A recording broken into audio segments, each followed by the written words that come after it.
Many Afghans fear the Taliban themselves, who governed the country under a harsh interpretation of Islamic law from 1996 until 2001. In those years they banned television and music, barred women from attending school or working outside the home, and carried out public executions. The Taliban have sought to project a more moderate image since the takeover.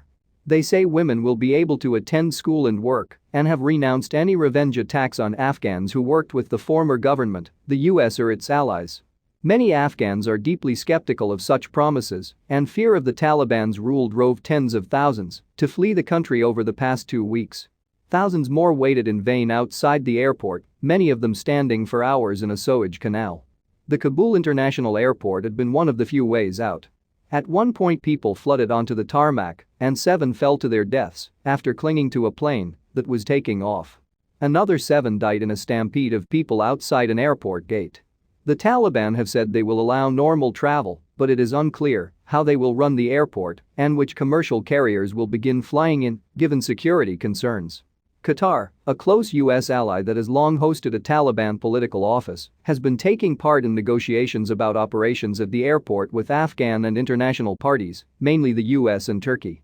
Qatari Assistant Foreign Minister Lolwa al-Khater said its main priority is restoring regular operations while maintaining security at the airport. The last known US military operation in Afghanistan came Sunday, when American officials said a drone strike blew up a vehicle carrying his suicide bombers who were planning to attack the airport. But like so much about the Afghanistan war, it may not have gone as planned. Relatives of those killed in Sunday's strike said it killed civilians who had nothing to do with the extremist group. Najibullah Ismailzada said his brother-in-law, Zemarai Ahmadi, had just arrived home from his job working with a Korean charity. As he drove into the garage, his children came out to greet him, and that is when the missile struck. "We lost 10 members of our family," Ismailzada said, including 6 children ranging in age from 2 to 8. He said another relative, Naser Nejrabi, who was a former soldier in the Afghan army and a former interpreter for the US military, also was killed, along with 2 teenagers. US officials have acknowledged the reports of civilian casualties without confirming them. Hours before the withdrawal was complete, White House Press Secretary Jen Psaki said the US military takes steps to avoid civilian casualties when carrying out targeted strikes.